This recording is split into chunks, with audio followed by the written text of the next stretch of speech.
Philosophy Portal is currently running a course focused on the works of the early Marx. To find out more or to get involved, check the link below. Welcome to another philosophical conversation. My name is Cadell Last, and I'm here today with Conrad Hamilton and Ernesto Vargas. Both Hamilton and Vargas are authors in a new book published through Revolt Press titled Flowers for Marx. Conrad is a postdoctoral researcher at East China Normal University. He did his doctoral work focused on value and agency in the work of Karl Marx, and is the author of Marxism Contra Subjectivity. Ernesto Vargas has a BA in psychology as well as diplomas in Gestalt therapy and psychoanalysis, and is also a practicing Lacanian psychoanalyst. In terms of the text Flowers for Marx, it also includes contributions from Daniel Tutt, Ben Burgess, Matt McManus, and specifically here opening up with this idea that the Flowers for Marx book emerges, this is from Daniel Tutt, emerges from a counterpublic within left independent media, here I think referencing the fact that it's published through Revolt Press, Mike Watson, Brammy Gieben, and quote unquote emerges out of a desert of a left policed and patrolled by various gatekeepers, what Tutt will call the censorship complex. It asks specific questions like how does socialism relate to liberalism, as well as how do socialists connect intellectuals with the working class. Just a very broad framing there. So just opening it up about maybe what Flowers for Marx hopes to achieve and frame. Conrad, I'll ask you first. What do you think Flowers for Marx is trying to achieve here, or trying to make a specific intervention in the larger Marxist milieu? Yeah, thank you, Cadell, and thanks so much for having us on the podcast. Very happy to be here today for what I think is going to be the perhaps not the final, but the final stop in sort of the concentrated burst of promotion that will accompany the release of the book. So here we go, end of the tour. Good to do it here. Yeah, so in terms of the book, I think that the book really arose in response to a confluence of conditions. So you had this sort of interesting situation around, 2020, right? Interesting might be, sort of a sugar-coated way of putting it.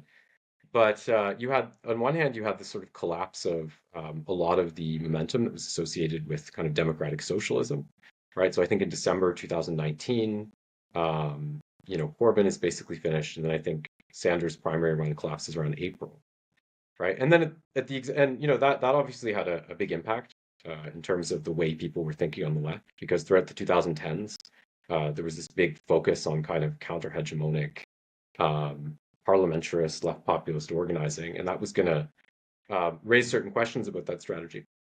And I think to some degree or another, many of the people involved in the book had been supportive of those tendencies. But with the failure of that, there were questions being generated about the viability of the strategy. And then at the same time, you had COVID breaking out around then, right? So for us, we actually started a Facebook group called Capital Comrades, and unable to kind of, exert ourselves in the world of, direct political practice, this became a pretty, stimulating spot for different engagements regarding the political currents that were going on. And I think, you could see that people were responding to this in different ways, right? I think with Matt and Ben as well, though Ben doesn't engage dialogically in this discussion so much in the book, there was a feeling that, in spite of these setbacks, we really need to kind of stay the course of a sort of deliberative democratic socialism. And while appreciative of what had been accomplished, I think I took a slightly different position, which was that, what we had seen, was indicative of an insufficient degree of radicalism in terms of our approach. That you can't just, for instance, parachute, a new leader into a party with a kind of entryist bloc, parties that are deeply embedded within bourgeois culture and expect to achieve victory, that there has to be the creation of a more dedicated and independent left, that builds up separate institutions, that has a very different kind of ideology, and so on and so forth, if you wish to achieve victory. So, that was kind of the debate. And the book was an attempt to really synthesize some of these discussions into something we could publish that would be informative, because this has really been the climate of the last 5 years on the left, right? Has been this real division between people who are trying to continue the strategies that were cultivated in the 2010s, parliamentarist strategies, and people who are saying, well, we need a more radical and martial approach, you know. Um, so, and at first the book was signed to Punctum Books, and that itself became a little bit of a debacle because after having sat on the book for about a year and a half, Punctum sort of abruptly decided to cancel the entire publication and restore the manuscript to us. And there was a few reasons for that, but I think the most significant one, in the sense that it couldn't simply be revised in editorial, was that there was a discomfort with some of the outlets that Ben and Matt had elected to promote democratic socialism on. So they've both written pieces in kind of a dissident capacity in Compact, as well as Quillette. And I think, even more prominently, Ben Burgess appeared on Joe Rogan to make the case for democratic socialism, which, is maybe less implausible than it seems on the surface in terms of a venue for promoting that, because we know that, prior to endorsing Trump, Joe Rogan had actually endorsed Bernie Sanders, right? So it's not like there was no material to work with in that regard. And after that happened, Ben actually wrote a long Substack post, and he had a really, and his sort of, he lived up to his stated vocation of giving an argument, and he produced this sort of long, multifarious piece that was arguing, right, for, is it really, how would it be helpful to the left, right? If we're not going to use these kind of platforms, to promote our mission statement. Don't you know that, Bernie Sanders, right, as well as Cornel West has appeared on Joe Rogan, right? If they were going to appear in a collection, would you cancel that collection? So he was raising questions of this nature, and I think a very, very good rebuttal in that way. But anyway, after that, the book was then moved over to Revolt Press, so it really dragged out longer than we expected to, and now it arrives about um, 5 years after the initial circumstances that motivated its creation. But I think in a way it's not bad timing, because it's not like there's been some drastic rearrangement of the political scene on the left that makes these arguments outmoded. I mean, we're still, I think, primarily in the same context where we haven't been able to replicate even the limited electoral successes of the 2010s, let alone expand them. And so there is this kind of critical dissident reaction within Marxism as well. That's really great. And it's, I think, important how you're situating that in obviously a specific history. And it's a history that I've come to relate to. Not sure if this takes us too a far afield, but I've come to relate to this idea of the death of the millennial left, in terms of Catrone's framing of things, but also this idea, and I kind of see it as don't know if it's an exact similarity with how you would frame things, Conrad, but this idea that the form of democratic socialism embodied by someone like Bernie Sanders is something like a dead end because it's still operating within capitalist politics at the end of the day. And there needs to be a deeper cut, a deeper division, something more fundamentally originating out of perhaps Marx's original ideas than something that is, um, as it were, operating within a system that is fundamentally antagonistic to the principles of a socialism or a communism. Ernesto, is there anything you'd like to elaborate on in that context in terms of the history of the book, your involvement with the book, and maybe what Flowers for Marx as a whole is trying to achieve? Well, I would say that in a sense, my contribution is a bit of the upside of this discussion because while on the one hand, there is a very smelly corpse of the left, of the millennial left or whatever, here in front of us. Well, I guess to continue the metaphor, we must partake, right? We have to metabolize this, so on and so forth. And my point is that this metabolization is already happening, and it's been happening for a long while in Latin America, in Africa, in Asia, where beyond the realm of English, cooperation is already happening. Multilateral development is already happening. Um, I was reading some statistics about because Cuba doesn't like to quantify how much social aid it gives. What it's according to some metric made up by the United Nations about how much percentage of the GDP you should be contributing to, uh, like charity, but like global charity and whatever. Cuba is the only country that actually meets those expectations. And Cuba doesn't quantify this at all because it goes against the spirit of its politics, which is another thing that distinguishes it regionally, and which is something that we Latin American countries have been trying to replicate and learn from. This establishment of institutionalization of missions, of agencies that carry on beyond presidential terms. COVID, of course, trashed a lot of plans in that regard, but the years that have followed since then, the different things that have happened macroeconomically have opened up opportunities in different economic sectors in the global south that the global north is simply not digging in, right? They're not participating. They're trying to uh, go back to this nationalistic politics, and well, Latin America is not having any of that. We already think and act politically um, in a just in a mutually assured development kind of way. And my contribution to for Marx is just trying to sow the seeds.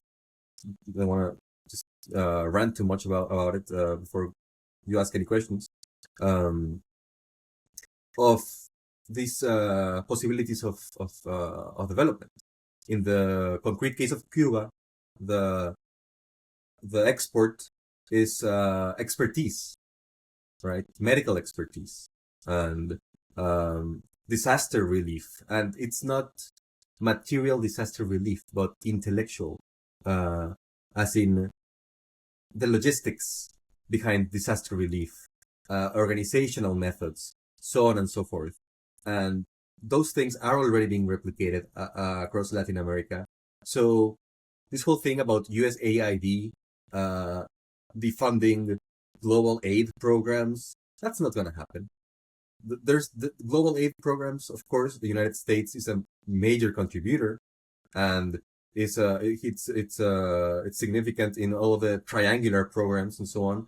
But the point of the matter is that bilateral development is already happening everywhere, and especially since we wrote the book to now, a lot of things have happened in terms of China and its economical ties around the world. So there's I think there's a lot of ground that we can tread in the future. Talking about a future publication, just ahead of Flowers for Marx. Yeah, I and I think just that, wanna, if I can yeah, just go jump for it. in there, Cadell, Sure. yeah, I just want to add that when you talked about platypus and the theme of the death of the millennial left, I want to disambiguate a little bit Because, the critique that Platypus typically makes, and I read this little book, The Death of the Millennial Left, by Catron, just sort of a compilation. But the critique that Platypus typically makes is very messianic in nature, right? The left went awry after 1919, right? And any and all forms of state collaborationism should be decried. The USSR after that point, as well as China from inception were not socialist China, that is, from inception, were not legitimately socialist, and so on and so forth. That's not the nature of my critique. I do think it is important to take into consideration the kind of millennial trajectory. Um, you know, uh, so we could talk about the shift from a kind of anarchistic anti-war politics of negation, right, in the with the Iraq War, through to supporting Obama as a potential vehicle for change, through to Obama kind of failing in that respect. And then you have the support for Sanders and left populism that emerges in the 2010s because of this. But for me, it's not about, some kind of messianic approach. What it's really about is just drawing what I think are, in some respects, logical and pragmatic conclusions from what we've seen. So there's a quote by Frederick Jameson, and he says, we must support social democracy because its inevitable failure is the condition for the birth of an authentic left, right? What I see now, unfortunately, with a lot of millennials who are, of course, really the core constituency of left populism, is that a lot of them now are beginning to inherit wealth. They haven't necessarily succeeded career-wise, but they're beginning to inherit some wealth from the boomers. They're getting older, maybe they're having children, and there's a tremendous demobilization.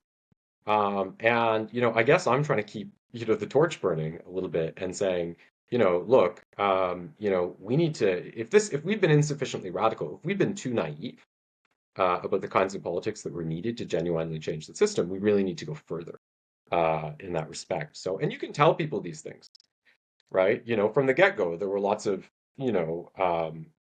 inveterate Marxists who said, well, there's something very unrealistic about the whole democratic socialist strategy. But I do think that very often it's something you need to experience yourself as a collective or class or a generation, perhaps. So I think that's a really interesting distinction to play with. So on the one hand, just have this idea of death of the millennial left versus keeping the torch burning for the millennial left. We'll keep that in mind. I also think what Ernesto's bringing up maybe about the future projects related to what you guys are doing with paying attention to the global north-south divide in terms of Marxist theory. And maybe we'll just there's two places I'd like to go, and maybe it will be related to both of these distinctions, or you guys can relate what questions I frame in relationship to these distinctions if you want. The first question is inspired by Daniel Tutt's opening of the text, which is I interpret to be a kind of defense of the early Marx in regards to 1944, 1945, maybe the more humanist Marx, and sort of juxtaposing that 1844. Yeah, 1844, 1845, and yeah. juxtaposing that with Conrad, your emphasis on more what he calls high theory Marxism, maybe French structuralism, Althusser, other thinkers, Mhm, and more of an anti-humanist tendency. So I'm interested in that. I'm interested in the humanist and the anti-humanist dimensions of things. But also the way, and then maybe this is something that Ernesto might be more relevant to what you're thinking through, is how does Marxist theory, either early or late, relate to contemporary debates about global north and global south, and how do we think Marxism in the context of global north, global south? That would also be interesting to get into. So maybe Conrad, I'll start with you, and just again this sort of framing between humanism, anti-humanism, Althusser versus early Marxist theory. How do you make sense of this, and how does that feature maybe in mhm, Flowers for Marx? mhm. Well, I mean, yeah, it's sort of interesting because, there's a disinterring of this debate between humanistic and scientific Marxism as it relates to our present day conditions. So if you look at someone like Althusser, what he was responding to was really what he perceived as the you know, demobilization um, of the socialist movement at large.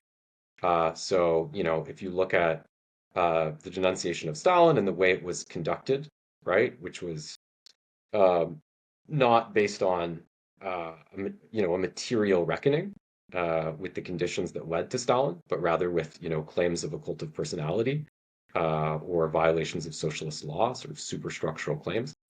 If you look at the policies of détente that were being pursued by the Soviet Union in Europe, if you look at a party like the French Communist Party, which was more and more becoming assimilated to a kind of parliamentarist capitalist politics, Althusser saw within all of these the symptoms of a potentially fatal decline of the militancy of global communism, or at least significant strands of global communism. And while he remained in the French Communist Party, so putatively, or officially kind of an anti-Maoist position, he was obviously very influenced by what was going on with Maoism, with the Sino-Soviet split, and sympathetic to a high degree because he perceived this as an attempt to keep this radicalism going. So when he engages in a critique of humanism, which is not unequivocal, I mean, there's a lot of misconceptions about this, but in the book I do point out that, um, of course, Matt sort of alleges or alleges of a kind of common conception of Althusser that the mistake made by him is to not acknowledge the need for a kind of normative basis for socialist politics. And this isn't really true, right? Because he does recognize the significance of normativity, right? Because we can have historical materialism, we can have our science of history, but however we explain causally, historical societies, there's still going to be a problem when you reach the point of, why should we intervene, right? To try to improve things for people, right? Because that requires a kind of moral basis. Um, and he preferred the term like, a critique of exploitation, perhaps as being the moral basis that should guide Marxists. But the problem he had with humanism was he felt that, because humanism was spawned uh, in the context of the development of capitalism, because it has historically gone hand in hand with the development of property relations, with the development of law, and so on and so forth, the commodification of labor power, etc. He felt that the nature of humanism was to lend support, right, for this kind of social democratization or demilitarization of Marxism as a whole. So that was the angle he was approaching it from. And, I think it's well known if you look at, Jacobin or, kind of our modern democratic socialist politics, uh, that they are, they constantly kind of make these appeals, right, to the need for humanism, the need for this continuity with a kind of liberal perspective. And one of the things that Althusser really criticized with humanism was there's a kind of spontaneism or even teleological dimension to it, because it's as if, embedded within every person, there's an alienated essence, right, that you just need to kind of liberate. And that's going to bring about the society of the future. And you do see this kind of, as being somehow a contributing factor to some of the naivety of the decision making of democratic socialism in 2010. So, like, you'll read an article in Jacobin, it'll be like, well, it can't be that hard to argue for this stuff, because, like, don't all Americans love public libraries? A socialist in every person, right? And I can't help but feel sometimes that these kinds of arguments really understate the profound obstacles and difficulties and need for organization associated with the, creation and success of a more martial left. So that's the sort of debate in terms of science and humanism and the way it plays out in that sense. I think that distinction between normativity and perhaps the non-normative is something to stay with. And then the other question I was coming up with while you were speaking is the difference between intervening on behalf of the people versus cultivating the people to intervene. Is that Mhm. a relevant distinction, or is that a relevant thing to work through? And then also, I was taken by, the status, and also kind of trying to tarry with the status of alienation in Marxist theory. Like, is there an alienated essence that needs to be liberated for the society of the future, or is there this, someone like Todd McGowan might say, constitutive alienation, that we have to embrace alienation itself? And how does that impact the way we think about Marxist theory? Um, so those are a few questions that maybe we can keep in the air. But Ernesto, is there anything you'd like to sort of expand upon, maybe in the context of how we should think about Marxist theory, and what you were presencing earlier about the global South, the global North? That seemed to be a big divide. That is something you're bringing to the volume as a whole. Well, I would love to say so, but it's something that's been very new in lots of regards. So the volume was completed, I think, 5 years ago, maybe 7 years ago. So a lot of that, I would say, is missing. But Cadell, this thing that you say about the humanist conception of Marxism in Mexico, we tried to use that as a kind of a foundational idea back when Eric Fromm instituted this whole thing in the UNAM, right? So Eric Fromm comes to Mexico, and he uh, founds the psychoanalysis school in the UNAM, and he also differs from the structuralist position, right? He thinks that there's this possible emancipation, uh, this humanist soul, and so on. Personally, I don't really follow that, and the Mexican experience kind of led us away from that. It was very idealistic. You see it everywhere in the murals nowadays, but the murals are still there, right? You can still see them, and they're still maintained. So that kind of hope, yeah, we don't bury that, even if it didn't really give much fruit for us.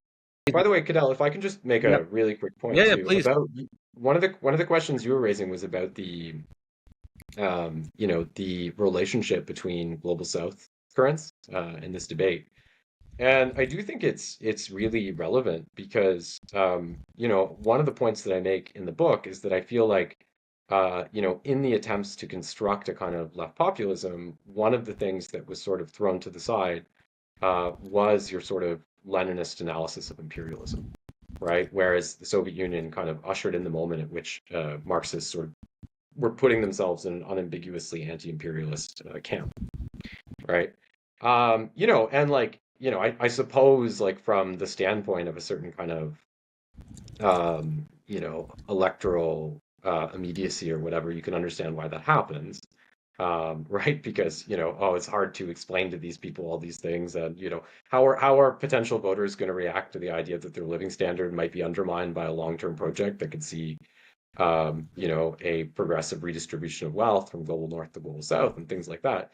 But again, I think that if we're going in a more radical direction, that's just something that absolutely does need to be acknowledged, to the full extent. And it's not something that is purely necessarily a loss in terms of popular support. I mean, we've seen, over the past, few years, a tremendous, activist mobilization around Palestine, for example. And in some respects, democratic socialism has been in a bit of a weak position to fully capitalize on that. It has to some extent, but there's some liabilities because of the tension between support for Palestine and the conviction that leftist politics should remain or socialist politics should remain in the ambit of the Democratic Party, right? Which obviously has not been a great champion or ally of Palestine. Also I want to add that, I think that if we're one of the things that's really, really important if we're trying to spearhead a more radical project is, reconstructing links with socialist groups worldwide, right? And the vast majority of socialist groups in the world, because they're not in the West, are strongly anti-imperialist in orientation. And I think very, very hesitant in a lot of cases to seriously cooperate or take seriously, Western factions that do not fully accept this thesis, right? In terms of, the depths of exploitation in the world market and all They of got him. this. Yeah, and so if we want to facilitate cooperation with them, which I think is very important, especially in light of, the dizzying ascension of places like China, I just think that it's a total non-starter to be downplaying or rejecting, the significance of anti-imperialism as one of our commitments, because it can reek of chauvinism, support for, the quote unquote labor aristocracy. So I think if we're building ties internationally, that's very important as well. All right. I take that to be, or do you see that as one of the tensions that has played out in perhaps the work that Daniel Tutt's forwarding and his commitments versus kind of what Chris Catrone's been doing? Well, very much so, right? Like Very this much so. We know that, the imperialist, the anti-imperialist? yeah, very much so. And we don't have to, you don't have to take it from me. I mean, they had a debate that touched Oh on yeah, I the, listened to that. Yeah. yeah. But, again, like there is I mean, like I'm not gonna paint them in an undifferentiated negative light. I think there's a lot of constructive educational efforts they've made in universities and things like that. But, there is a kind of latent chauvinism within Platypus as an organization, right? Because of the unwillingness, to acknowledge, and I'm not calling for anyone to not recognize, nuance or the bad things, some of the bad things that happened as part of this process. But there's an unwillingness to acknowledge the significance of the forms of non-Western development that have arisen from the pursuit of socialism in those regions. And this is really, really important, right? Like if we look at, the largest poverty alleviation campaigns in history, 200 million out of poverty in the USSR, 800 million in China. Now, admittedly, that may not be the socialism of the 23rd century, but I think if your position is that, all we need to focus on is the socialism of the 23rd century and it can only happen in America and, we're not interested in this stuff, that's already a problem. So I think that, I think Tut and I are much closer in that way, because I think Tut has become associated with, the politics of anti-imperialism. And I think part of what he's talking about, in that um, forward when he talks about censorship and so forth, which is obviously appropriate, given that the book was itself censored, right, by the original publisher. But part of what he's talking about, even if it not maybe may not be the cause for the censure of this book, is the fact that if you look at the status quo or acceptable range of opinion that's afforded in terms of Western Marxism, very often it's like really out of step with a lot of the world. I mean, it would not be contentious, to most people in the global South, let alone most socialists, to say that the forms of development accomplished by the USSR and China were enormous net positives, for example. But there is this kind of respectability politics, right, within Western Marxism, within the Western left, where it's like, either people are going to object to that sort of sober recognition on moral grounds. They're going to trot out this kind of liberal, Hannah Arendt, totalitarianism hypothesis or whatever. Or they're going to object to it on strategic grounds, right? They're going to say, well, don't say that because people don't want to hear about that. But even I find both of these questionable, and I find the strategic one itself very funny at our particular moment because it's like if you look at the successes of the far right, like they don't stem from the adoption of like a highly moderate rhetoric, right? On the contrary, they found very effective ways to channel, mystifying but nevertheless effective, ways to channel popular anger. So there you see Donald Trump refusing to disavow the Proud Boys and all these things. So I really, it really seems odd to me, the idea that we can't or shouldn't transgress or offend, middle class liberal sensibilities. Because I just don't think, I think people are very angry now. I think there's all kinds of people who are outside of our immediate constituency but could be part of our constituency that are responding to greater radicalism. So again, I find some of these presuppositions questionable in any case. I think it's really important that we discuss these things because they're so complex and they're so difficult to discuss well. There's a piece I wrote recently titled Marxism as a Signifier, and one of the things I wanted to do with that piece was just presence how hard I think it is to not only learn Marxist theory, but also how to, as it were, perform Marxist theory practice well. And it's so easy to do it poorly, and it's so difficult to hold these conversations. Like, even for example, of course, the picture we've gotten in growing up in the West is that USSR and China were unmitigated disasters. It's hard to get at, maybe, I know you're taking the perspective that these projects were on the whole a net positive. It's hard to find spaces where you can have a real conversation about that in an unbiased way, and in a way that's looking for sort of a higher order coordination or coherent between different points of view. It also seems to me that the distinctions global south and north, I don't know if you'd agree, don't really apply necessarily to USSR and China. It's maybe, the West and the East, or the West and even the rest, or something like that.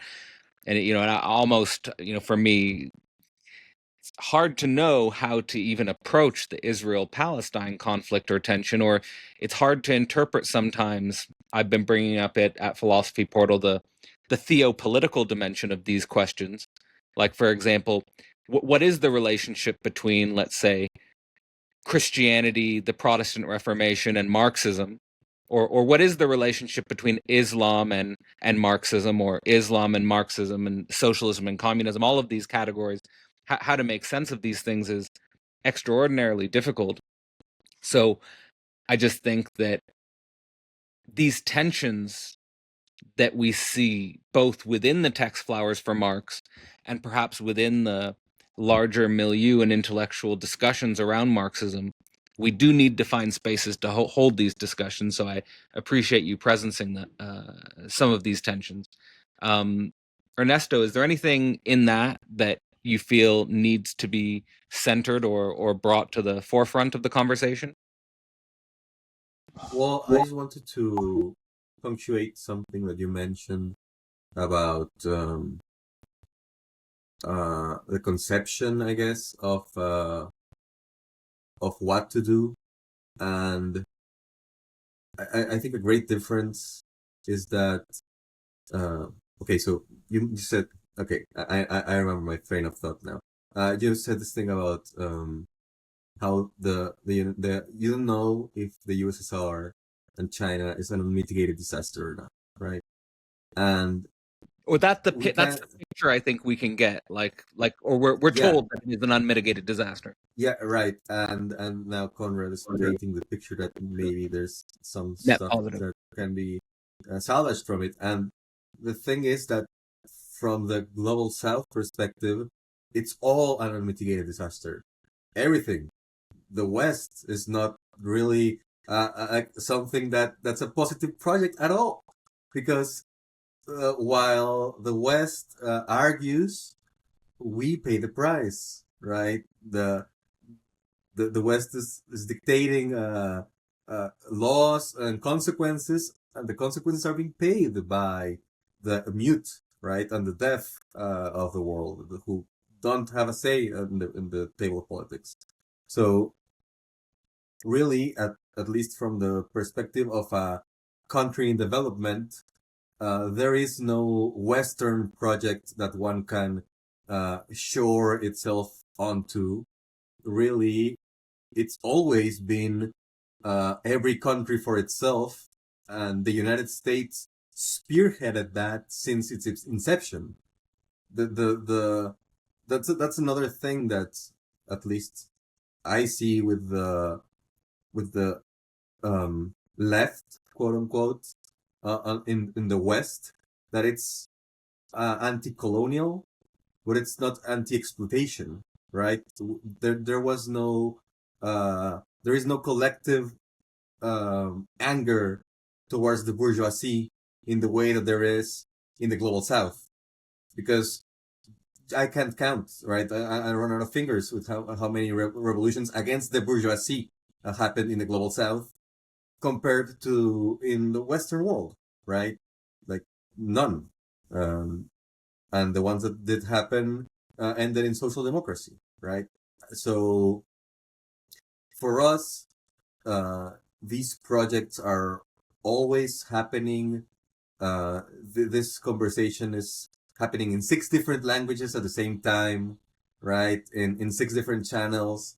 So at least I'm very hopeful. I think that the left is very well nourished.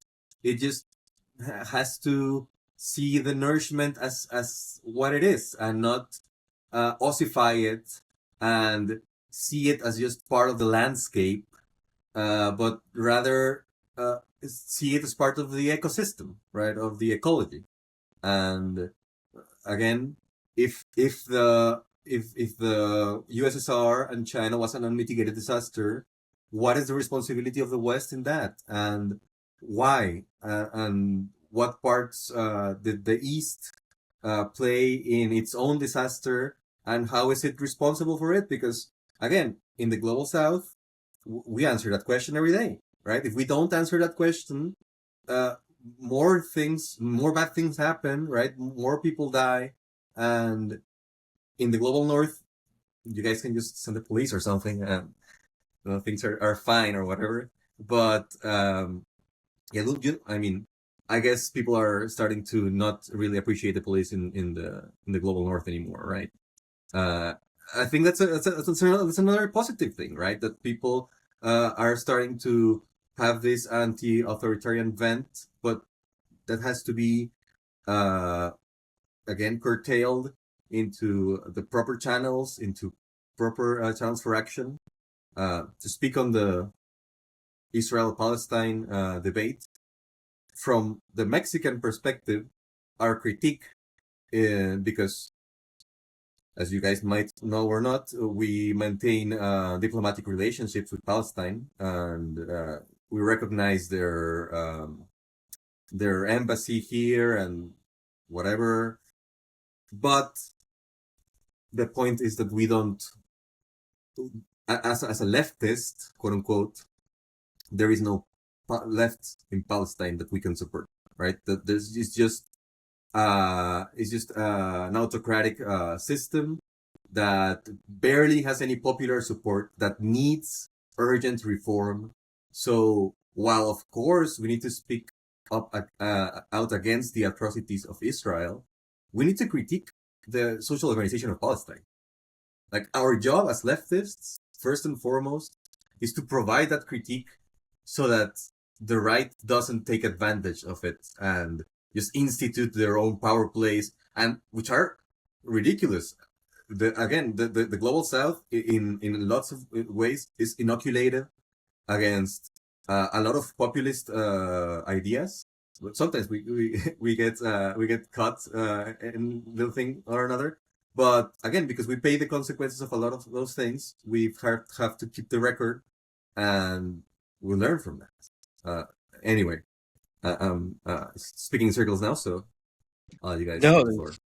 it was great. Conrad, anything you'd want to say to that? Otherwise, I'll respond. Um, no, and I mean, this is also, what Ernesto is talking about in terms of catastrophe. It's really important again when you get into these assessments of socialist states. There's a point that I make, which is that in spite of, sort of polemicizing against, Maoist China and so forth, um, Bhaskar Sankar in his book, The Socialist Manifesto, at one point he invokes a very interesting statistic, which is that, we talk about the Great Leap Forward in the late 50s in China, and the deaths associated with that. But that I have to look at the exact frame of time, but for a pretty long period of time, in India, like the failure to adequately address human need, right? In the wake of their independence in 1947, it led to a situation in which you had the same number of people dying of starvation every 8 years, right? As died in the Great Leap. So, I think that, if we look at China when Mao came to power, the average lifespan was 35. When he left, it was 65.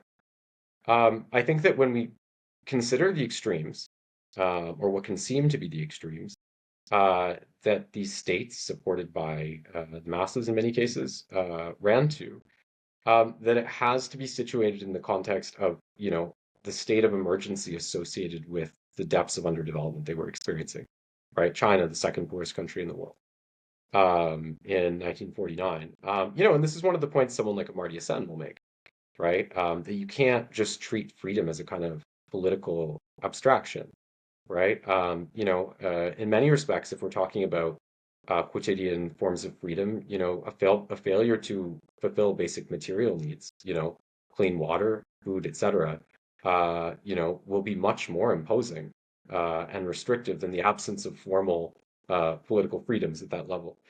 So that's the kind of context, right? In which these actions were being justified. And I think that there's a bit of an epistemological disconnect, right? To look at it from the standpoint of the West, right, where we've already not just achieved a high level of development, but also, there's been, for a time anyway, there was a substantial degree of redistribution stemming from, kind of New Deal or New Deal-like politics and the two world wars. So I just think that that's very important as well. Like, and really, if you look at it, I mean, at a mass scale, in the, we could say global South or global East, uh, it's really only been, delinking from the world market, the creation of socialist regimes that are, steadfastly focused on resolving these issues that has managed to get rid of poverty in a substantial way, right? Of course, there are sort of outliers we can look at. Look at the development of Korea, right? But when you really dig into the details, it's like, so much technology transfer and support in those cases was provided by Western countries that it's not really representative of like a general norm. Because most of what we see is just, places in Africa, much of Latin America, Asia, and so on that are in a far worse position, right, than China or the Russia of today, right? So A lot there. I think what is most on my mind coming from what you were sharing, Ernesto, is just that I think the deepest pain that we can experience is the injustice that characterizes our social reality. And when you really think about including a global pluralistic perspective in total, just the absence of voices from the global south and just how much work needs to be done to create the containers and the spaces for a deeper conversation that's genuinely globally pluralistic as opposed to one that's completely conditioned by, let's say, the capital nation state and United States as hegemonic, and in many ways defining the terms of the conversation. There's so much there that could potentially be explored. But in terms of bringing focus to Flowers for Marx, and for my mind, want to use this podcast to reach people who either have not read Marx before or who have resistance to Marx, my question to both of you would be something along the lines of, why does Marx deserve his flowers? Basically, why should someone who hasn't read Marx, or why someone who has resistance to Marx, why should they give this book or Marx's original texts a shot? Philosophy Portal is currently running a course focused on the works of the early Marx. To find out more or to get involved, check the link below. yeah, so I think that in a nutshell, the best reason to read Marx is because it's the closest thing that we have to a scientific understanding of history and society. And we can get very in the weeds in terms of this debate of is Marxism a science? Is Marxism not a science? I don't think that I'm even definitive in my chapter, though I do invite the readers to take seriously the idea that there are substantial scientific aspects to it. But I do think that what's clear is that, the essence of what it is, if we're analyzing a society, we need to start from how the society materially reproduces itself. This famed kind of vocabulary, modes of production, relations of production, social formations, and so on, that no one has ever produced such a powerful way of understanding history and society at that level. And it's in a certain way, it's very necessary now, right? Because what we've seen, it was interesting because in 1844, in July of 1844, there was a debate between Marx and young Marx. It was a debate between him and Arnold Ruge. And there was a workers' revolt at a textile factory in Silesia. And in response to this, the Prussian government, they sort of made an appeal to Christian charity. And, Ruge, he said, well, this shows you how underdeveloped Germany is, that we just rely on this kind of religious form of practice, and we don't really get to the roots of the real social evils. And Marx responded. Marx said, no, the symptom of, the proof of underdevelopment, um, is not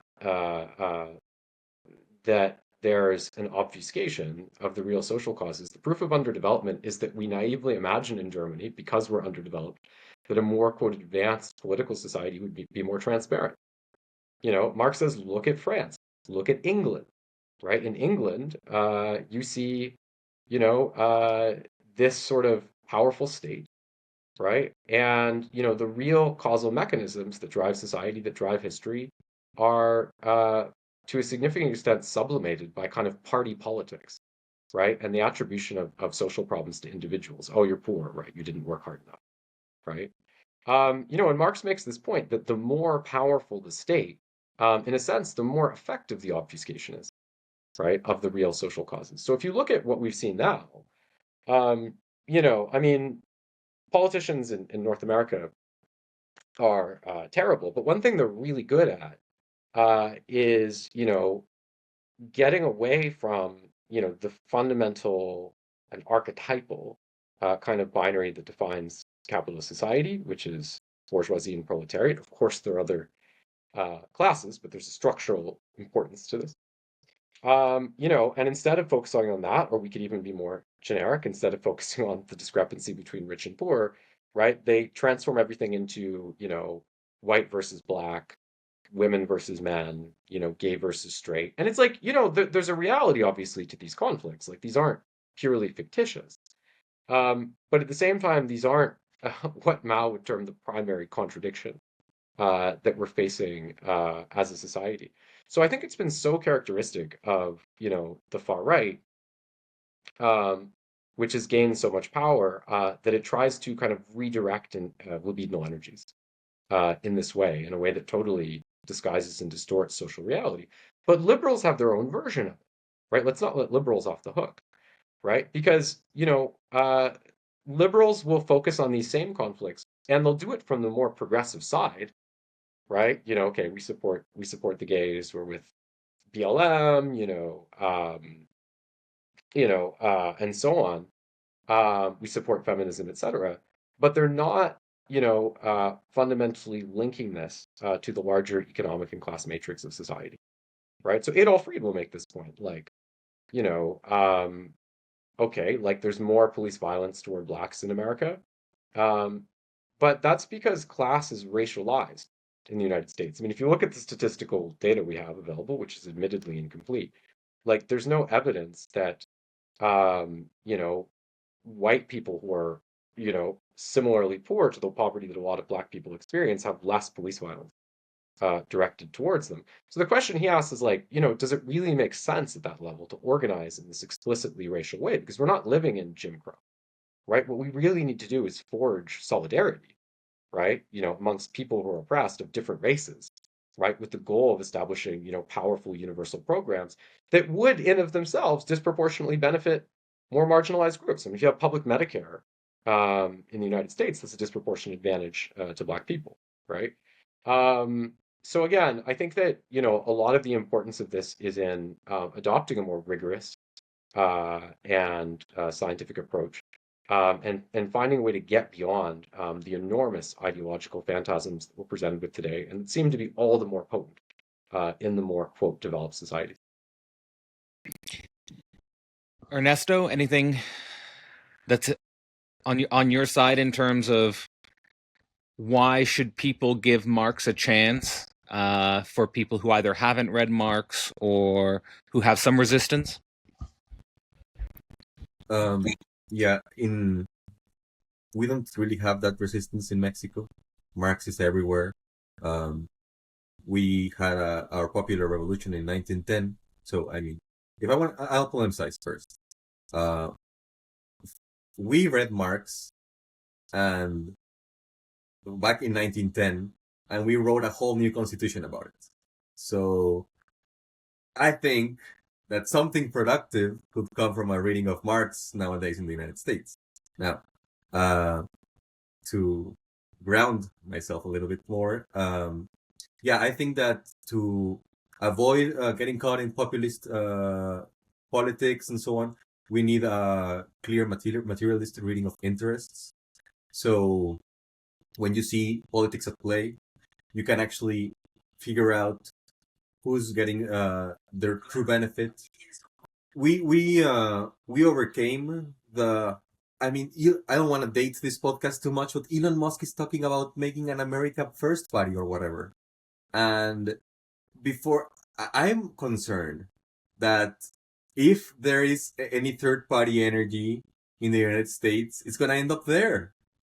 Because the Morena project in Mexico is very critiqued. Okay, as I want to be the first to say that there's a lot of criticisms to be hurled at our current center left administration, but they galvanized behind the need for a third party, and they carried that forward into the presidency. So whatever happens in the United States, I think if Americans wanna seize the moment and not get caught up in identity politics or whatever is the problem in the United States, because again, in Mexico, we don't really care. We use gender neutral pronouns all the time. And we find it very funny that you guys make a fuss about the Latino and Latines and whatnot. For us, that's ancient history, even. But my point is that, yeah, Marx will ground people in their material interests. And that it's not a given what material interests are. That needs to be constantly critiqued, and that needs to be added on by other philosophers, of course. And right now in Mexico, well, at least in my circles, right, we're really laying into object-oriented ontology critique of Marxism. But if we want to get there, we need to read Marx to avoid getting hoodwinked. And I think it's pretty embarrassing what's going on in the United States. I want to keep being embarrassed for Americans. Well, I think that is kind of a good advertisement for at least what the Platypus Society is intending to do in terms of inviting a new generation of American citizens, to encouraging them to read Marx. I do think that's an important fight. What I've been paying attention to is how many leading intellectual figures in the Western context, I know maybe Conrad, you pay attention to this as well, but someone like Jordan Peterson, for example, also hates woke politics, right? He hates these culture war politics. You're emphasizing framing things as black and white, men and women, gay and straight. But then, because the general intellectual conversation in the West or in the United States doesn't have access to Marxism, it falls into this very confused space. And I think maybe, Ernesto, you were pointing at this with the fear of all of this energy for and need for a third party falling more on the side of someone like Elon Musk than something like a reconstitution of a socialist or or a communist politics. I mean, I've been paying attention to that as well, in the sense that, and this was inspired by what Conrad was saying about, basically just asking, what does a society materially need to reproduce itself? I think that what you find on the more populist right is that they're obsessed with declining reproduction. I don't know if you've noticed that, but they're obsessed with essentially the fact that a proletarianized middle class is having a hard time reproducing itself, but then doesn't really address the core issues in maybe the quote unquote scientific way that we might be able to do it through a Marxist lens. So I think all of that's super important. And for me, in the Flower for Marx book, we do find the need to think what I would say is these critical fault lines internal to the West that might be preventing a higher order coherence or a higher order coordination between different factions, whether that appears in the fault lines of global North, global South, whether that appears in the fault lines of Stalinism, Maoism versus social democracy, or different approaches. So I guess ultimately my question here for both of you, maybe starting here with Conrad, is between the core authors of the book, maybe could you re-highlight or make clear some of the fault lines or tension points that appear between, for example, you and Matt, or Matt and Ben, or even Ernesto and the other authors? Yeah, well, I mean, I can offer you like a very, very schematic, description of some of the discussions. Matt's essay, which leads off the book in defense of Marxist humanism, it criticizes Althuserians, as the case may be, for failing to understand the fact that there needs to be a moral or normative commitment, in order to achieve and make changes as Marxists. My response essay, which is very long, it's like 20,000 words, it's split up into three parts. And in the first part, it's sort of a little bit exegetical. I illustrate that Althusser did understand the need for a moral or normative commitment, but he approached humanism specifically as the wrong kind of moral and normative commitment for that specific confluence or conjuncture. In the second part of the essay, I proceed forward and kind of bring that critique of humanism into the present, um, by contesting the politics of the what I call the DSA Jacobin line. And I contest it mostly on two grounds. One of them is that I think that, drawing attention to the example of Allende in Chile, he was overthrown in a coup when he tried to have this sort of peaceful democratic socialism, that I don't think the strategy is that realistic. But also that I think there's a kind of odd teleological element, whereby again, these people kind of uphold this very traditional, if you will, conception of Marxism, according to which, like, it can only happen in the first world, therefore everything, depends on us, which I do think involves a certain kind of erasure of other parts of the world, and can be damaging to what we do going forward. And in the third part of my essay, I actually critique a little bit Matt and Althusser, because I say that both of them ultimately kind of polarize the scientific and the ideological, or the descriptive and the normative, in a way that raises the question of, like, how are social being and consciousness linked, right? Because that's a very, very important issue. And I draw a little bit from the work of Alfred Sohn-Reichel in that, and his argument that the Kantian categories a priori are in fact historical and derived from the form of the commodity, right, in its development upwards from ancient Greece, right? So, there were non-empirical dimensions to modern science, Galileo, Newton, and so forth, that Kant didn't understand the historical origin of, or the formal historical origin of, so he ends up attributing that to kind of categories a priori. A little bit digressive, but I think people will find it interesting. In the next essay by Ben Burgess, Ben doesn't directly and dialogically engage, but I think his essay is quite important because it talks about G.A. Cohen and analytical Marxism. And he defends most of the things that people criticize Cohen for. His rejection of Hegel, his willingness to contradict or throw out parts of kind of the Marxist canon of ideas, as well as his insistence on the need for morality. But Ben does concede at the end of the essay that, in a certain sense, Cohen went too far at the end of his career, in imagining that the transformation of moral norms would suffice to alter society. So I think a lot of Ben's essay is really devoted to like, yes, we need kind of normative morality, but like what kind of normative morality and how far can we go in privileging it?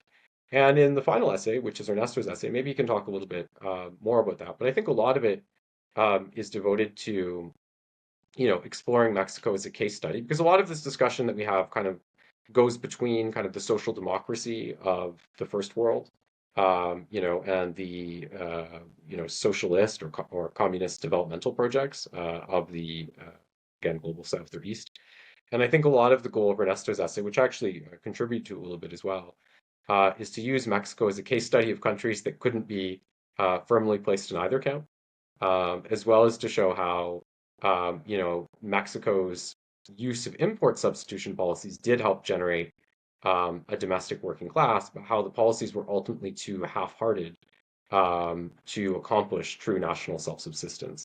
It was a sort of bourgeois socialism, if you will, which ultimately unravels and leads to kind of, permanent debtor status vis-a-vis IMF, World Bank, and all of this. So that's the kind of debate in the book and how it unfolds.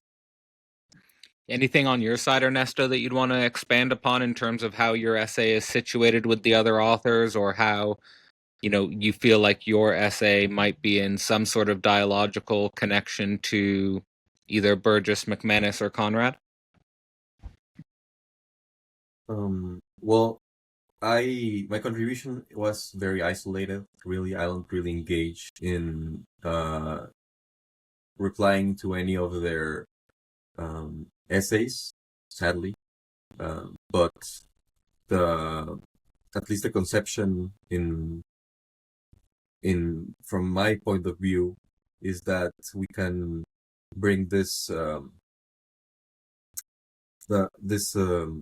prioritizing of the gains, because we so you mentioned this thing about freedom, right, and rights, and well, in the case of Mexico, we have constitutionally a right for land, right? So the state guarantees you livelihood, period. If you wanna live off the land, you can do that. In fact, it is your right. And the Mexican state will protect that right and will ensure that you can live off the land if you want to do that. Of course, structurally, you can't do that, right? But at least constitutionally, right? Yeah, of course.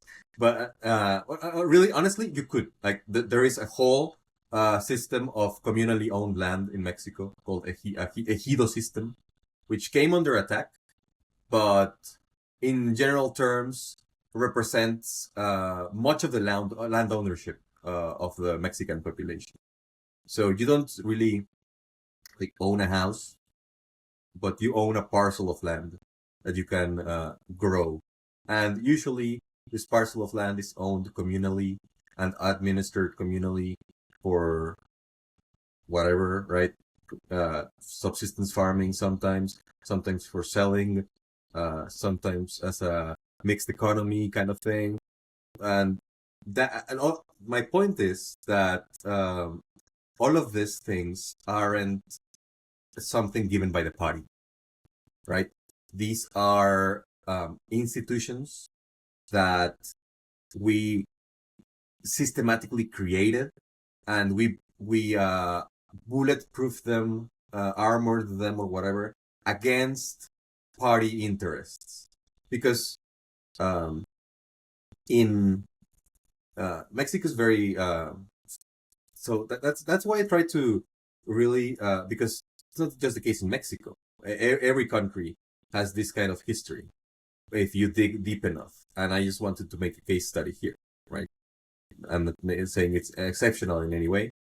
In fact, my point is to illustrate that if one were to make a research into their own development, how the United States, because the national bourgeoisie in Mexico created so much wealth, right? I was almost tempted to make a Trump joke. So much wealth that, but then it exited the country, right? Like it was so much capital, but because it was liquid and in in transients or whatever in the banks, it could just leave the country, and it did. And I think 1982 was the record of capital flight in Mexico. Like we lost thousands of millions of dollars, just vanished, and they didn't really vanish. That's why Marxism is important. Where did they go? Where is that money now? What did that money buy? Right? What power did that money buy? Because when we're trying to study as Marxists is the exchange of value, and the creation of value. So if we had this golden period of development where so much wealth was created, where is it now? Where did it go? Who wields it now? And the answer is there. We know where that money went. We know where it's invested. We know what interests it represents now. And in the case of our national politics, we've made the discussion on a national scale about defending our country from those interests, from the interests that have developed from this crazy flight of capital. And it's, I would say it's a kind of a warning, because back in the 90s, we crashed our economy, and we had to take a loan, and that loan was covered by the government. It was a private bank loan, like a fund, it was a market crash, right? And the banks, national banks, were defaulting because of I hope I'm not digressing too much here, but because of some private interests that were going on, and the government, instead of letting the banks eat it and shoulder the costs of whatever they had to pay, they ate the debt. And the Mexican national economy was reconfigured around paying that debt for the banks. So we haven't overcome that yet. Those debts are still in place, and we still owe them, and we're still, our economy is still in many ways oriented around decisions that force our hand to pay those things. But we have to, again, maintain this sober analysis of the situation. We can't attribute this to the whims of one or another political party. We have to understand the international interests that are at play, and the United States is just as much a party and a victim of these interests as the global South is. It's just that they think they're in on the joke, I guess, but they aren't.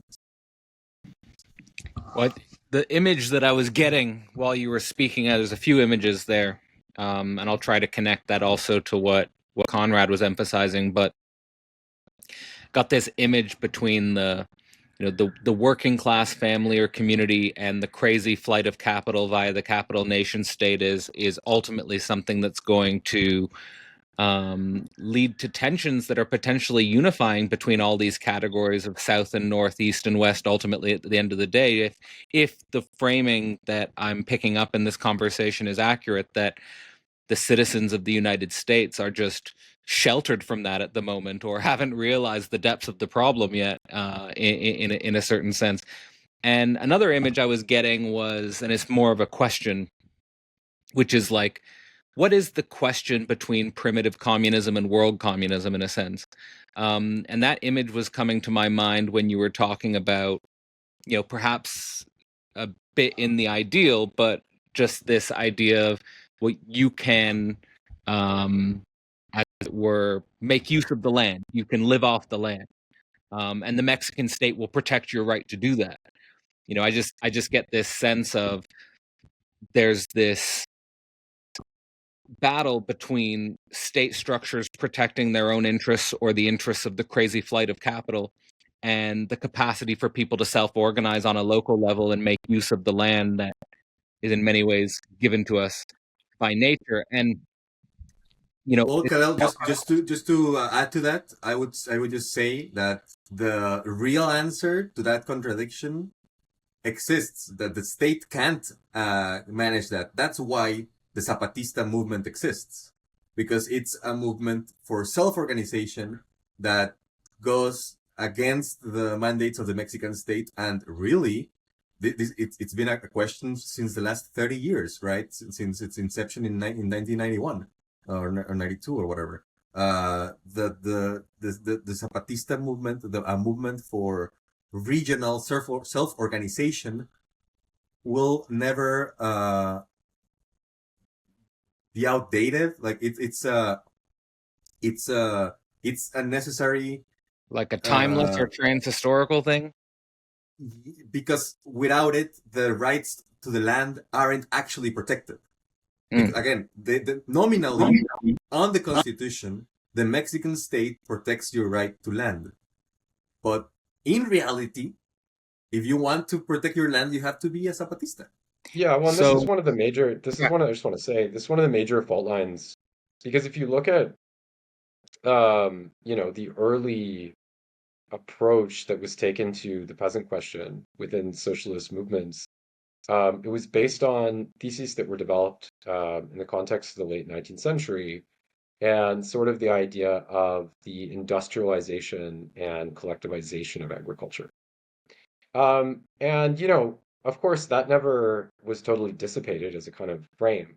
But it's very important to remember that when the Soviet Union was established, right, obviously with the substantial support within the Soviets, and a very complex process of political gestation that led to Bolshevik rule. This was the initial standpoint, uh, with which they pursued agricultural transformation. But this was chafing against a lot of the independent initiatives that had been pursued by peasants, right? In terms of, appropriating land from landlords, and farming it and so on. So one of the big corrections that we see within China is really after 1927, the Shanghai Massacre, was really building a communist movement based on the solidarity of peasants, and developing policies that were attuned to their interests. But of course, like at a greater level of success, we also see another issue, which is that, for a long time, China was like very agriculturally focused because its first priority was just sufficient food provision for everybody.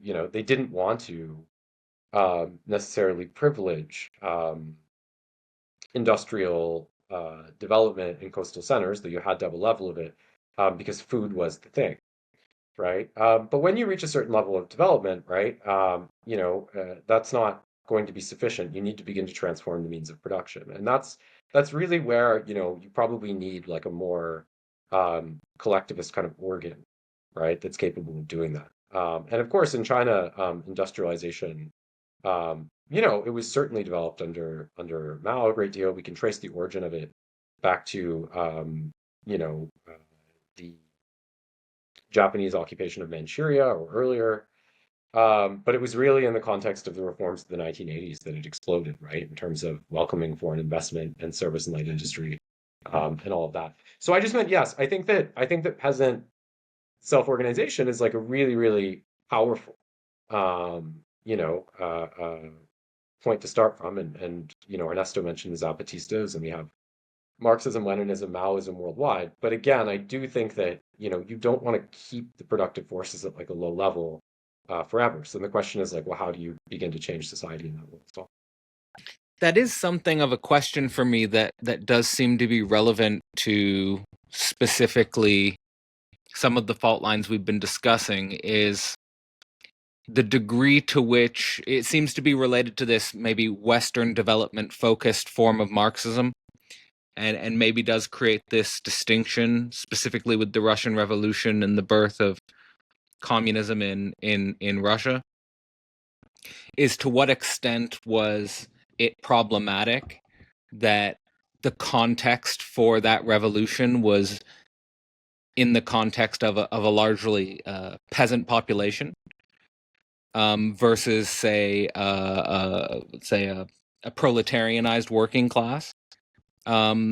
How much of our thinking about these things, from your point of view, is colored by a kind of Western centric developmentalism, and what alternative frames might we need to develop to think in terms of, what Ernesto's been forwarding with the Mexican Mhm. context, Zapatistas, and thinking in a globally pluralistic way? Seems like there's a real antagonism there. Well, it's not about I wouldn't treat the question of developmentalism as in like Eastern versus Western question. Like I just think it's very complicated. I mean, in China, the Cultural Revolution versus, the enemies of the Cultural Revolution was a significant debate over developmentalism, right? I mean, in some sense, of course, we can attribute the origin of these kind of productivist theories to the West, which is not to say they're without some kind of descriptive truth or value in terms of reality. In some sense, their practical urgency was more recognized in the non-Western world because people found themselves in, a very low state of development, right? In which there was a kind of material emergency. It's actually very interesting. There's a great essay by Terry Eagleton on Lenin, and what he points out is that there's a tendency today, by postmodernist thinkers, and they'll try to separate out like the good avant-gardist Lenin from the bad kind of productivist Lenin who called for Taylorism and electricity and this kind of thing. And it's like, but the point Eagleton makes is that the two things are dialectically related because, like, if you think of avant-gardism, in a way, it's something that is almost, um, imminent to the process of modernization itself. He actually has a great line, which is, he says that, the sort of entrapment of, uh, you know, development is resembles fame in the sense that the only people who complain about it are the people who already have it, right? Um, so I mean, I think that's very important to grasp. As for the overall perspective, I think that you can really see a division within um, Western Marxism itself, because I think that it's sort of a bit of a trauma in a way. It's the biggest breakthrough in the history of Marxism, but it's also a kind of traumatic event when the Russian Revolution succeeds, and especially when World Revolution doesn't happen, because it seems to disconfirm, right, this kind of prophecy that revolution's going to break out. It's going to be led by the West, right? And this is going to achieve this kind of spontaneous transition the world over. And then you get, the delinking of the USSR from the world market, Stalinism, and all of this, which, seems quite deviated from that original prophecy. So, you have a lot of thinkers in the West who kind of adopt a sort of abstract or idealistic approach to Marxism, lamenting the revolution that never was. It's certainly a mentality we see strongly in an organization like Platypus, but that of itself is a reflection of the history of critical theory, right? Not just people like Moishe Pistone, but also obviously, Adorno, Horkheimer, and so on and so forth. So this is, a strong impulse within the Western tradition, but we also see that there were people who weren't as much that, right? So if you look at somebody like Althusser, right, and I would argue Gramsci in a certain way can be placed in the same category. They were linked to, they were in the Italian Communist Party, French Communist Party. They were linked to the global movement, right? They didn't sever themselves from it. And a big part of what Althusser is trying to um, theorize, right, in contradiction and overdetermination, for example, is how can it be the case that we have always imagined that revolution is going to proceed from the side of the simplification of contradiction. Society develops, you have like the condensation of the contradiction between labor and capital. Okay, big messianic breakthrough. How do we contend with the fact that that hasn't been what we witnessed within history? And, it's also, we witnessed a lot of accounts of potential revolutionary development that are much more nuanced, right, within Marx's political writings, less sort of teleological in that way. And this is why Althusser theorizes the concept of over-determination, the idea that very often what we see is that it's not the simplification of contradiction that generates revolution, but it's actually the diffusion of contradiction, right? So in Russia, it wasn't just bourgeoisie proletarian, right? It was like, you had all these different classes, right? Czar, aristocracy, petit bourgeoisie, also international conflicts, peasantry and all of this, and all of that kind of conspired into a sort of ruptural unity, right? So that's the kind of, we can say that, there are shortcomings to that analysis. Maybe he goes too far in the direction of just affirming a kind of contingency with respect to how history functions. But it is a very serious attempt to try to deal with this actual question. And I think it's a much more interesting one, than just saying like, well, the prophecy never arrived, therefore we're going to remain in this kind of idealistic and impotent state of longing for some socialism of the future or past, as the case may be. What's coming to my mind is actually in Michael Downs' latest work, Capital versus Time Energy. He emphasizes that we do not see an actually existing working class or party politics. So in many ways, he's also operating in this space that it seems like everyone is in general recognizing from different points of view. Mhm. He takes the perspective of a kind of doomer Marxism mixed with accelerationism, which is paying attention to the relationship between AI and capital and the relationship between, like, basically that AI is the logic of capital. And that I've also heard, whether it's on the Bernie campaign, the Fighting Oligarchy tour, or various other threads and conversations that I see appearing, is the question of automation and Marxism, the question of automation and equality in Marxism, as potentially something that unifies in a deeper way.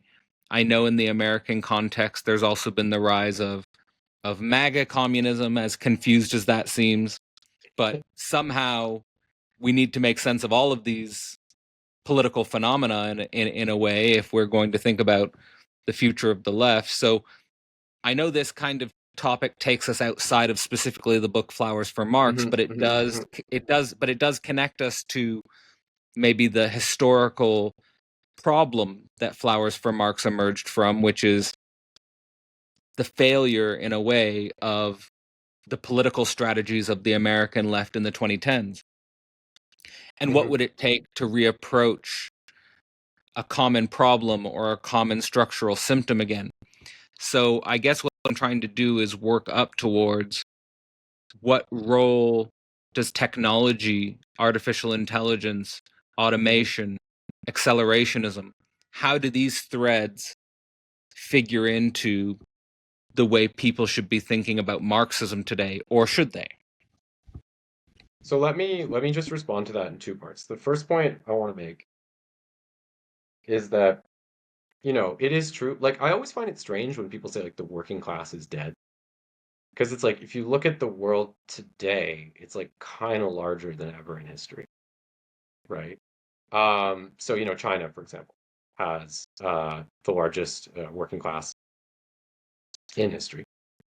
Um, And we've seen a tremendous general proletarianization throughout the non-Western world because of the globalization of the economy. So again, it's not that the working classes cease to exist, right? It's that there's been a global distribution of labor that means that, what we traditionally associate with the working class, blue collar factory labor, et cetera, is less present than in the West than previously, though it still does exist in some enclaves, but nevertheless. So, I find it a little strange, but I think from this we can sort of derive two conclusions. I think one is that, there is, and this is a point that is made by Ernesto in his essay. One, that, because the economy has globalized to the degree it has, there needs to be more concerted attempts to achieve, international cooperation amongst the left, right? Something like a new international, like what Samir Amin called for towards the end of his life in response to this transformation of conditions. The other thing that I would stress is that I think, in a way, if you look at the situation of the West today, in which there has been this change in class composition, um, it makes people like Lenin or Mao, in a sense, more relevant, right? Because if you look at the conundrums that they were confronting, right? If you look at Russia, which was not by any means a comprehensively proletarianized society, if you look at China, which was categorically a peasant society, they were having to theorize Marxism from the standpoint of a non-dominant proletariat, right? And I think, like, I find it funny sometimes, these debates, right? There's this debate like, are Starbucks baristas like proletariat? And like we could get into that, and I think it can be um, important to try to clarify these things, all the more so perhaps because Marx never wrote a definitive treatment of the subject of class.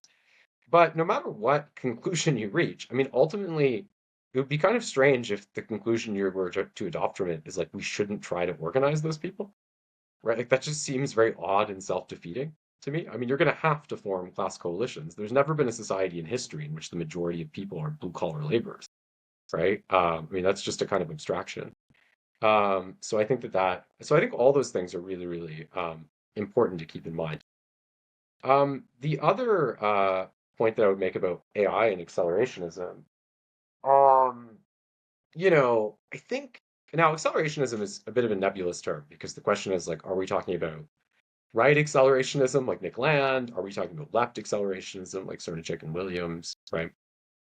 But to me, one of the classical mistakes of accelerationism, and it's corrected to some extent within left accelerationism, but within our vintage sort of Landian accelerationism, one of the classical mistakes that's made, is this, it has like, it emerges from a very historically specific critique of state communism that was made like around 1970, right, by Gilles Deleuze and Félix Guattari.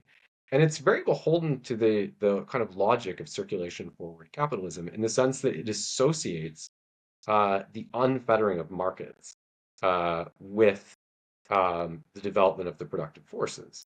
But like this is highly questionable in terms of as a historical hypothesis, right? It was World War II, like, and the massive levels of public investment that went hand in hand with massive amounts of wealth redistribution that created, the entire technological basis for post-World War II prosperity.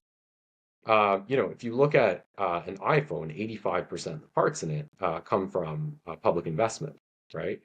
So this is the thing, like ultimately technological development is quite fettered within a private sector context because everybody is so exposed to risk and they're having to think about how do I invest to create something that's going to immediately generate a return for the consumer.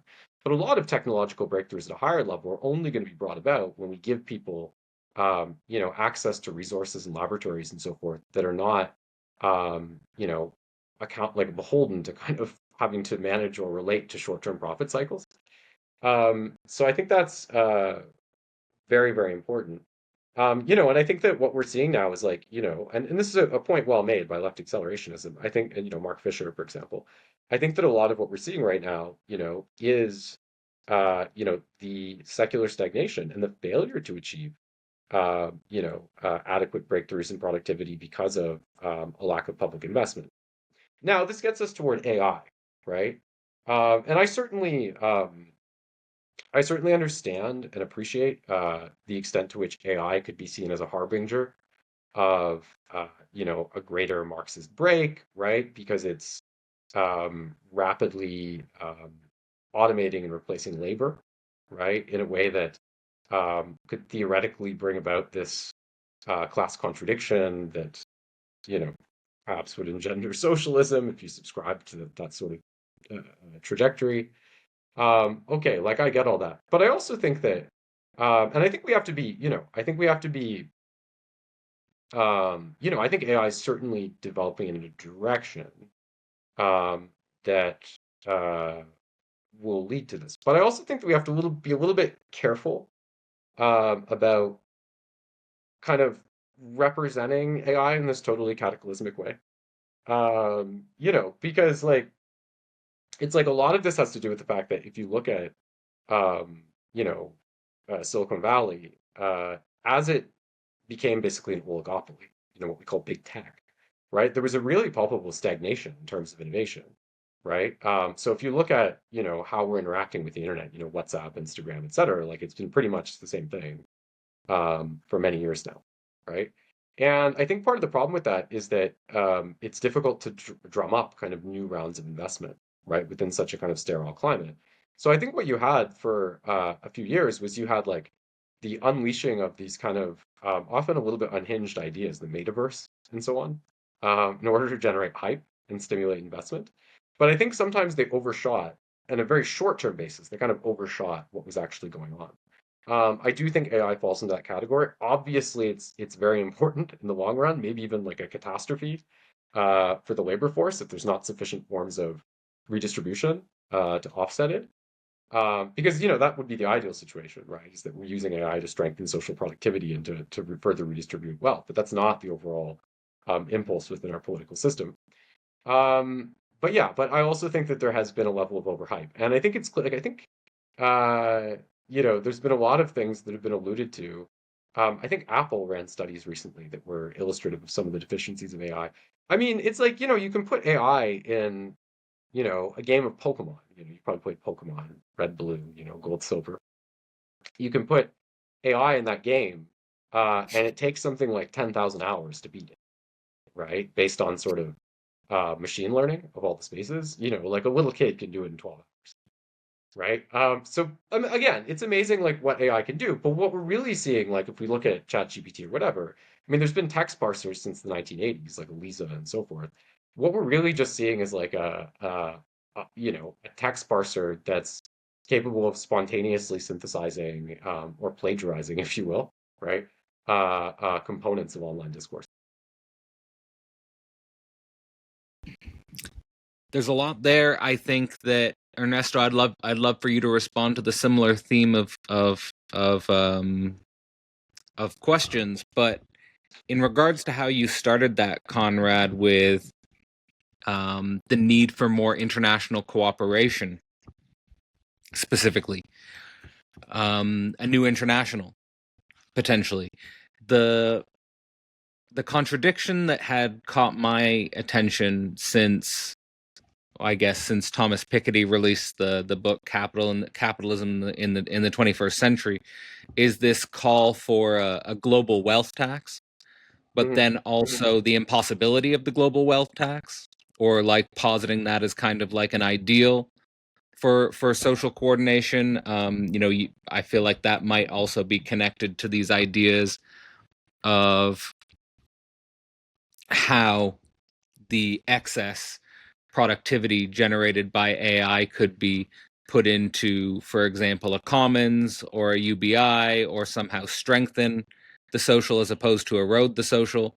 But having no mechanism to get there. Also reminded of someone like Benjamin Studebaker's book on American democracy, emphasizing the problem of capital mobility, but again taking this kind of doomer perspective that we can't do anything about it. Um, but I guess I'm also appreciative of the way you were saying perhaps we should be paying closer attention to figures like Lenin and Mao from the perspective of what problems were they facing, what problems were they looking at. That also could be a potentially interesting area of research.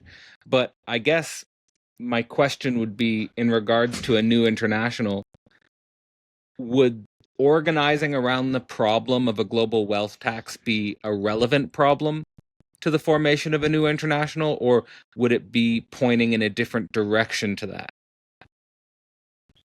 Well, I mean, I think that, if you look at I mean, like Piketty's work in general, which I appreciate very much. I've read Capital in the 21st Century. I read Capital and Ideology, which I reviewed.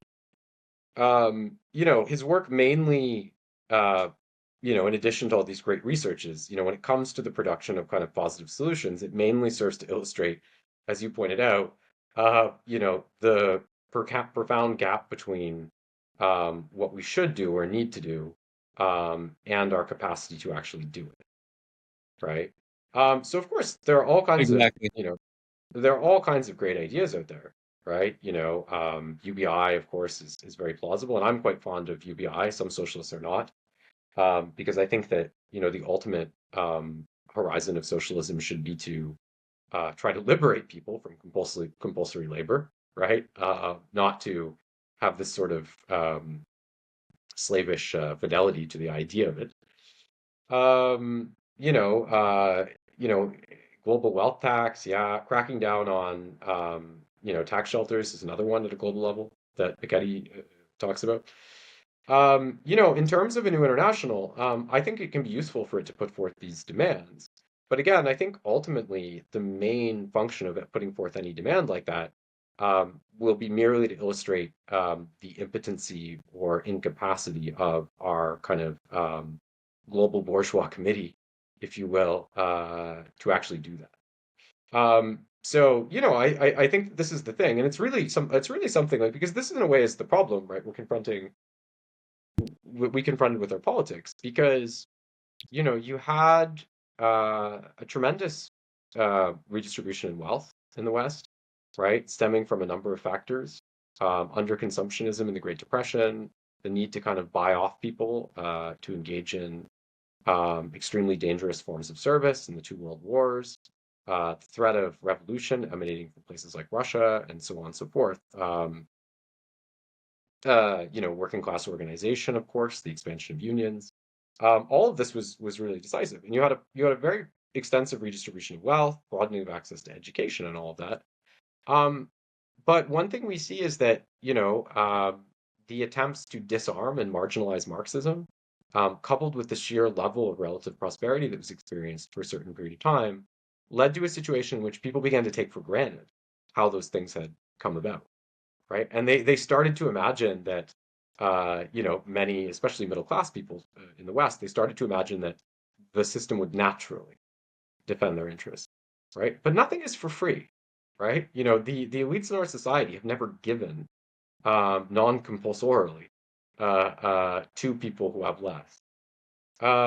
So I think this is very, very important to understand, and understand that, if we want to achieve these kind of changes, especially at a global level, there needs to be a heightened level of militancy, right? Because it's only making people afraid, right? Making the rich afraid, right? That's really going to accomplish that. And I do honestly think it's truly symptomatic of the impotency of some of these recent movements that, and by the way, I don't necessarily agree with this at the level of strategy, but somebody like Luigi Mangione, shoots a healthcare insurance executive, and all of the rich in the United States are afraid, in a way they have not been, right, of organized democratic socialist politics for the previous decade. So I think that we really need to be more dangerous at that level, and be more radical, and be more aggressive, and be willing to lean into the radical elements in our constituency. Not in the same way, but in a way that's also conscious of what's been accomplished by the far right in that aspect.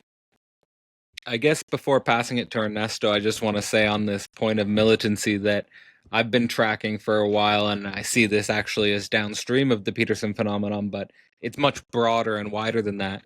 Is that there is a kind of renewal in the West among, I think, the Gen Z population to become more militant about religion.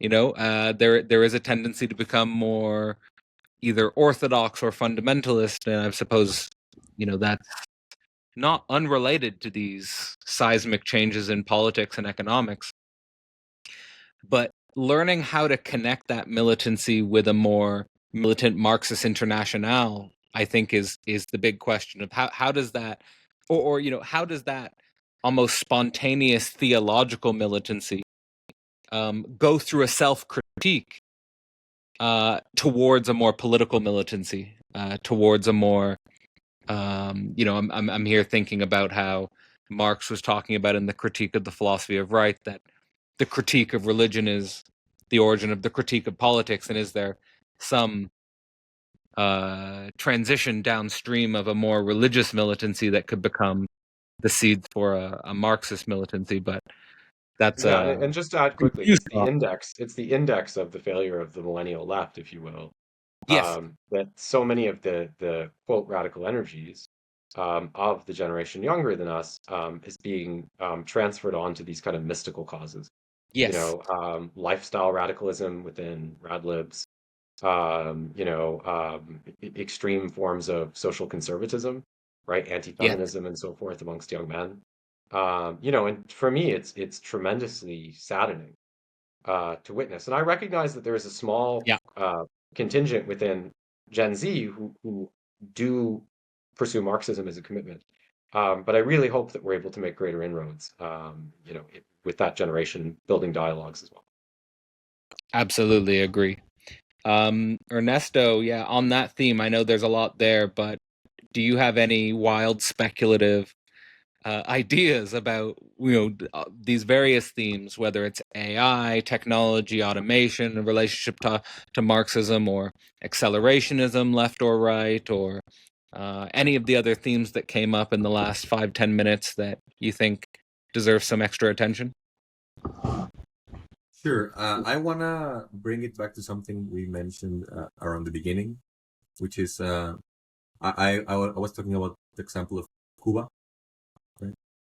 And to be very concrete about it, and the reason why I'm bringing it up in the first place, it's that. So I have this book which I recommend, Elodie Brun, South-South Cooperation for Development, and it's a bunch of case studies, right?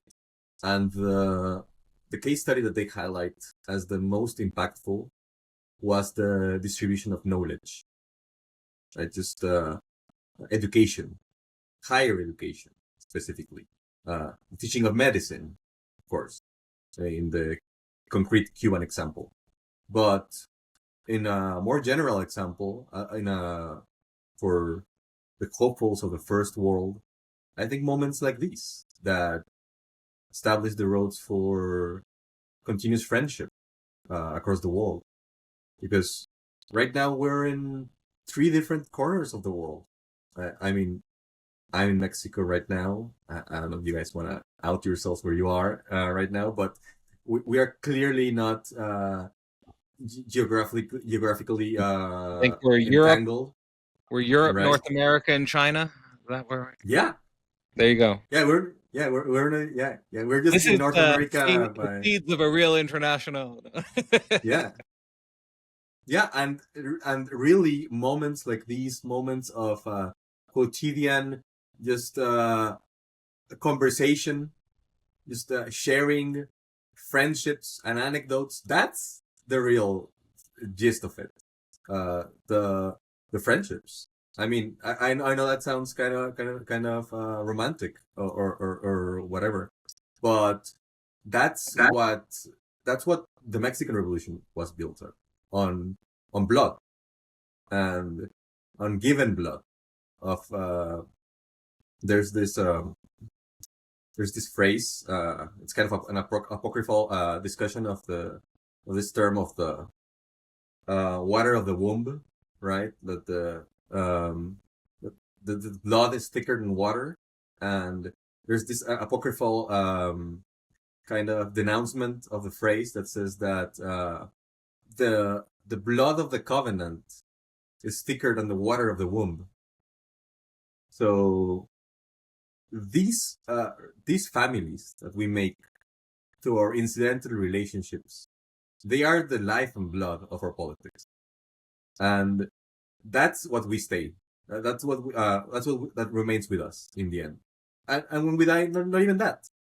So if that's what people care about, if they care about maintaining their significant relationships with their friends and increasing those ties, they have to look out for it.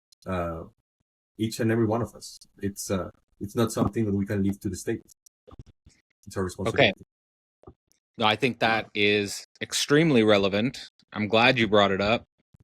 And I guess what I want to say, or what I want to point towards as a challenge that I've reflected on quite a bit, and maybe it's something that you guys have in your own way, is how do we become the type of subjects that can withstand the conflicts and disagreements that are inherent to those familial relationships?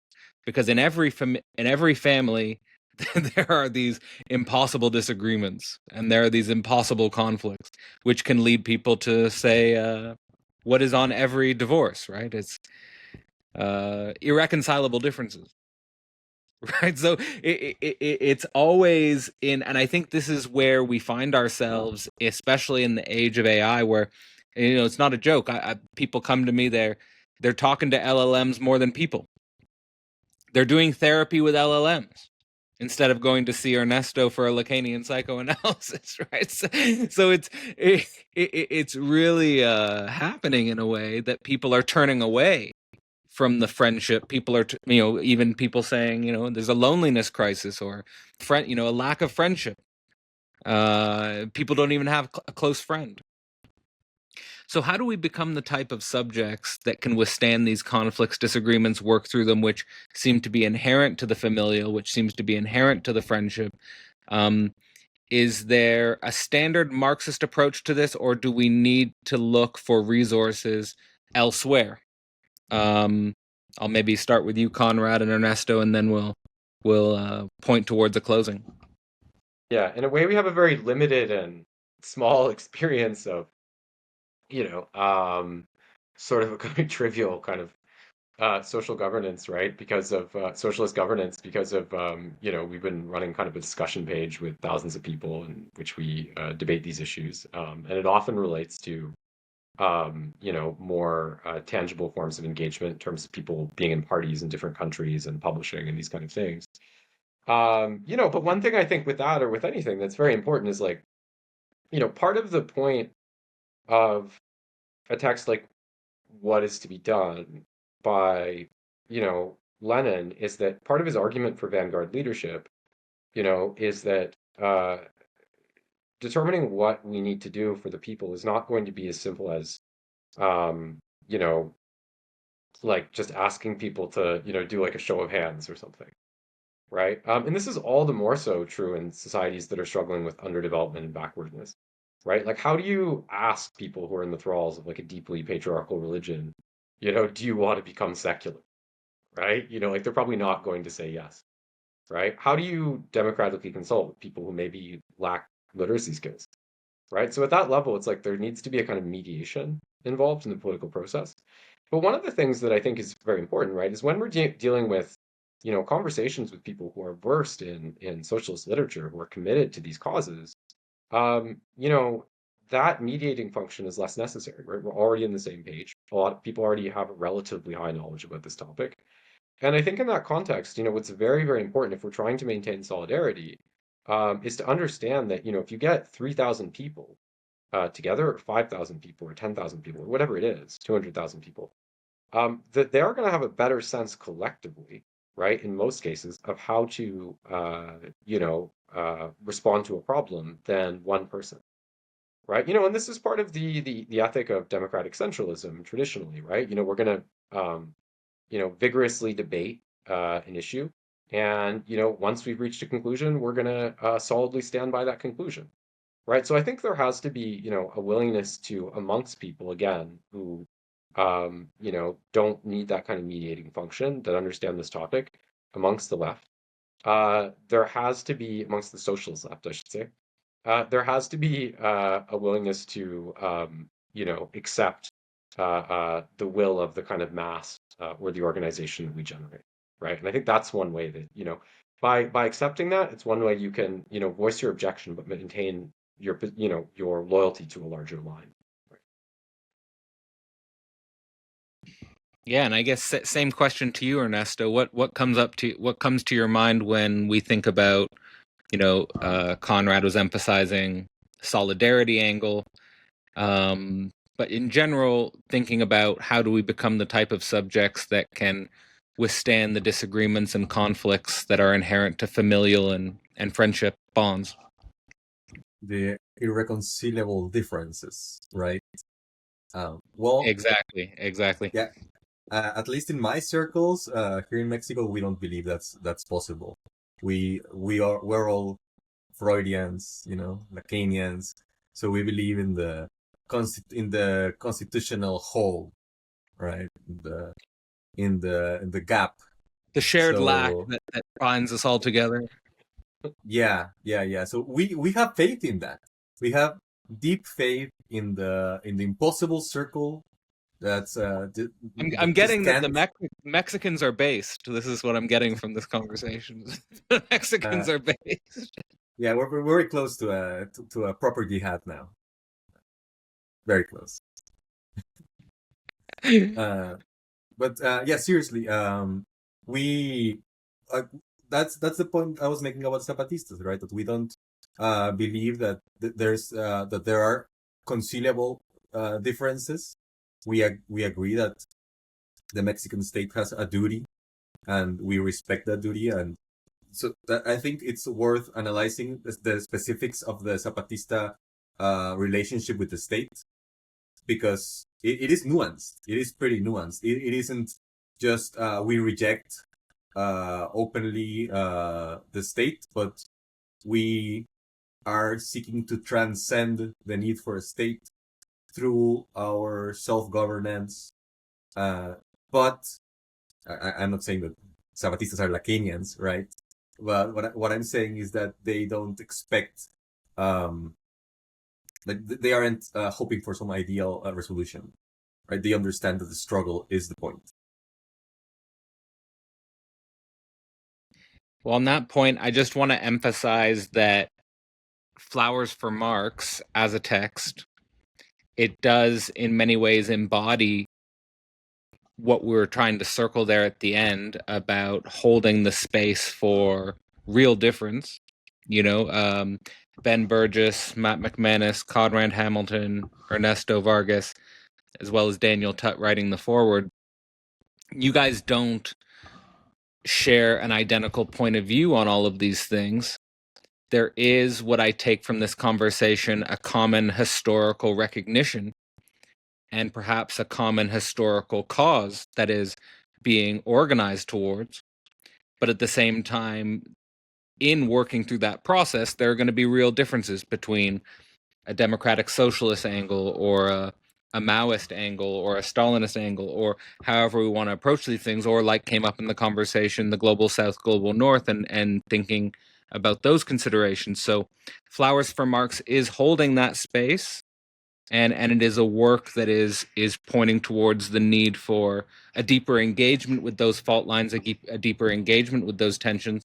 So on that point, maybe as a closing thought, what would you like people to take away from Flowers to Marx if they decide to pick up a copy, or what should be people paying attention towards when they first start reading the book?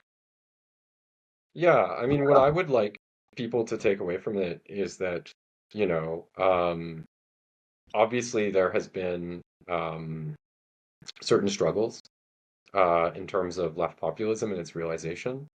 But at the same time, I don't think that that was useless, right? Even if we haven't achieved the same kind of broad social penetration that the far right has, for example, I think we can now see that, in the West and elsewhere, there are more people, right, who have committed themselves to the cause of socialism, to the cause of Marxism at an intellectual and practical level than previously.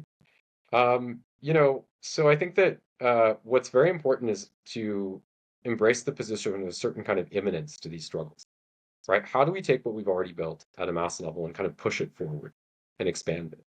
And I think that we have to have the courage, at times to question, aspects of what we've been doing in the past. But I think that we also don't want to go towards some, extreme in which our praxis becomes, just these kind of impotent anarchist gestures, right? Or purely sort of abstract rhetoric. And I really see the debate. I'm not going to say like who's right or who's wrong. I'm not going to editorialize that for the reader. I mean, you got to read it, decide. But I really see the debate and some of the discussions around it as being about this point. So I think just as a reader approaching it that way, about the kind of imminence of the struggles we've already experienced, how much do we need to remain on the side of what we've already been pursuing? How much should we be embracing a greater radicalism? That's what I would encourage. Well, because Ben and Matt aren't here, we can say that Conrad certainly comes out on the winning end of these debates, and you know, just joke. And Ernesto, you want to give As long a as it's final? not my own immodesty. Yeah, there you go. Ernesto, any final thoughts for us here? Sure. I just wanted to highlight a little thing about the Zapatista movement again, because in its inception, it is categorically Marxist-Leninist.